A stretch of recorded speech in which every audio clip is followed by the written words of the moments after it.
వరంగల్లో బీఆర్ఎస్ అత్యంత ప్రతిష్టాత్మకంగా నిర్వహించనున్న plenary సభపై MLC Kalvakuntla Kavitha silent అయ్యారు. ఆమెకు పార్టీ సిల్వర్ జూబ్లీ వేడుకలకు ఆహ్వానం లేదా?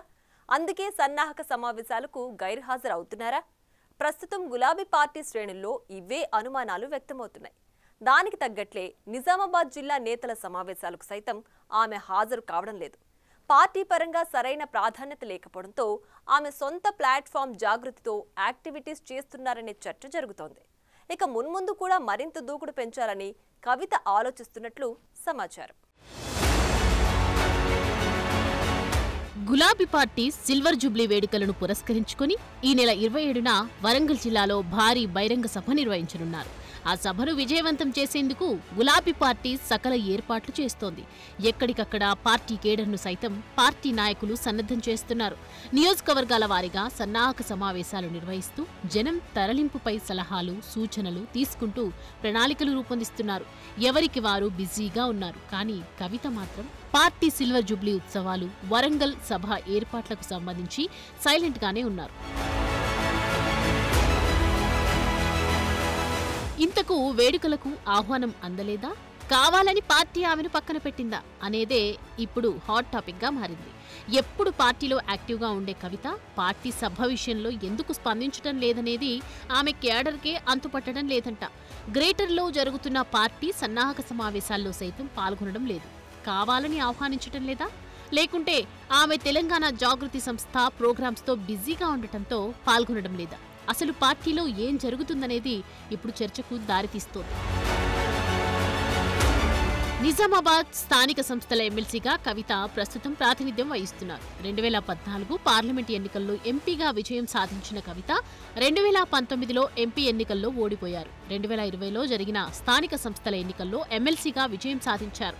తిరిగి 2021 నవంబర్లో జరిగిన స్థానిక సంస్థల ఎమ్మెల్సీ ఎన్నికల్లో రెండోసారి విజయం సాధించారు.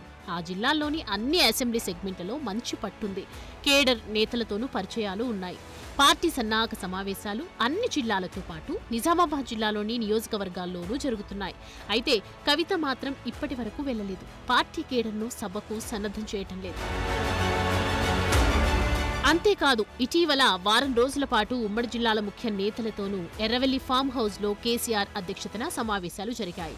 ఆ సమావేశాలకు సైతం కేసీఆర్ కుమార్తె వెళ్లలేదు. ఇప్పుడు సొంత జిల్లా నిజామాబాద్ లో జరుగుతున్న సమావేశాలకు దూరంగా ఉంటున్నారు. దాంతో ఆమెకు పార్టీ సమావేశాలు నిర్వహించమని చెప్పలేదా? ఆ జిల్లా అధ్యక్షుడు ఆహ్వానించటం లేదా? అసలు పార్టీ పెద్దలే ఆమెను దూరం పెడుతున్నారా అనేది తెలంగాణ జాగృతి కార్యకర్తల్లో తీవ్ర గందరగోళానికి కారణమవుతోంది. అయితే పార్టీ సమావేశాలు నిర్వహించమని ఆదేశాలు లేకపోవడంతోనే కవిత ఆ జిల్లాకు వెళ్లటం లేదంట. అదలా ఉంటే కవిత సొంత ప్లాట్ఫామ్ జాగృతితో యాక్టివిటీస్ ను ముమ్మరం చేశారు. తెలంగాణ కళలు, సంస్కృతిపై జరుగుతున్న అన్యాయాన్ని అరికట్టి ప్రాచుర్యం కల్పించేందుకు 2006 ఆగస్టులో ఆమె తెలంగాణ జాగృతి సంస్థను ఏర్పాటు చేశారు. నాటి నుంచి జాగృతి సంస్థ బతుకమ్మ ఉత్సవాలలో పాటు సేవా కార్యక్రమాలను ముమ్మరంగా నిర్వహిస్తోంది. ప్రస్తుతం బీసీ, మహిళా అంశంతో ముందుకు సాగుతోంది. 42% రిజర్వేషన్లపై పోరాటం సాగిస్తూనే మరోవైపు పూలే విగ్రహాన్ని అసెంబ్లీలో ప్రతిష్ఠించాలన్న డిమాండ్తో ప్రతి జిల్లాలో ధర్నాలు, నిరసనలు, రౌండ్ టేబుల్ సమావేశాలు నిర్వహించారు. ప్రజలు పడుతున్న ఇబ్బందులు ఏవీ దృష్టికి వచ్చినా వాటిపై గళం వినిపిస్తున్నారు. జాగృతితో పాటు పూలే ఫ్రంట్ తో కార్యాచరణ కొనసాగిస్తున్నారు.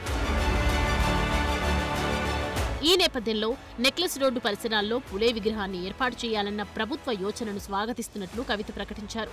ముఖ్యమంత్రి రేవంత్ రెడ్డి ట్యాంక్ బండ్పై విగ్రహ ఏర్పాటుకు స్థల పరిశీలన చేయడం అభినందనీయమన్నారు. అలాగే అసెంబ్లీలో పూలే విగ్రహం ఏర్పాటు చేసే వరకు పోరాటం కొనసాగుతుందని స్పష్టం చేశారు. అదలా ఉంటే రాష్ట్ర బడ్జెట్ సమావేశాల సందర్భంగా మండలిలో ప్రభుత్వం కులగణన తప్పుల తడకగా ఉందని ఆరోపిస్తూ బీఆర్ఎస్ ఎమ్మెల్సీలు వాకౌట్ చేశారు. కానీ కవిత మాత్రం మండలిలోనే ఉండటం చర్చనీయాంశంగా మారింది. ప్రభుత్వానికి ఆమె సపోర్ట్ చేస్తున్నారనే ప్రచారం సైతం జరిగింది.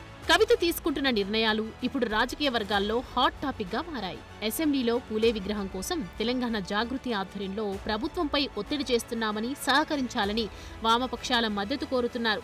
సిపిఎం జాగృతి కార్యక్రమాలకు మద్దతు మద్దతు ఇస్తామని, కానీ బీఆర్ఎస్ పార్టీగా చేస్తే మాత్రం ఇవ్వబోమని ఖరాఖండిగా చెప్పినట్లు విశ్వసనీయ సమాచారం. మరోవైపు సిపిఐ పార్టీ మద్దతు సైతం కూడగడుతున్నారు. ఆ పార్టీ నేతలతోనూ 1-2 రోజుల్లో భేటీ కాబోతున్నట్లు సమాచారం. జాగృతి చేసే కార్యక్రమాలకు కలిసి వచ్చే పార్టీలన్నింటితోనూ ముందుకు వెళ్లేందుకు సిద్ధమవుతున్నారు. ఆ క్రమంలో ప్రజా సమస్యలపై పోరాటాల్లో మరింత దూకుడు పెంచేందుకు కవిత సిద్ధమవుతున్నారంట. గతంలో ఎన్నడూ లేని విధంగా సొంతంగా రాజకీయంగా ఎదగాలని, తన సత్తా ఏంటో చూపాలని భావిస్తున్నట్లు సమాచారం. అందుకే ఒకవైపు జాగృతి, మరోవైపు పులే ఫ్రంట్తో ప్రజలకు దగ్గరై రాబోయే అసెంబ్లీ ఎన్నికల నాటికి కీలక నేతగా ఎదిగేందుకు ఇప్పటి నుంచే ప్రణాళికలు రూపొందిస్తున్నట్లు ఆమె అనుసరిస్తున్న వ్యూహాలే స్పష్టం చేస్తున్నాయంటున్నారు. అందులో భాగంగానే జాగృతి కమిటీలు గ్రామ స్థాయిలో ఏర్పాటు చేసి సంస్థను పటిష్టం చేయాలని ప్లాన్ చేస్తున్నారట. మొత్తం మీద కల్వకుంట్ల ఫ్యామిలీ పాలిటిక్స్ ఆసక్తికరంగా తయారయ్యాయి ఇప్పుడు.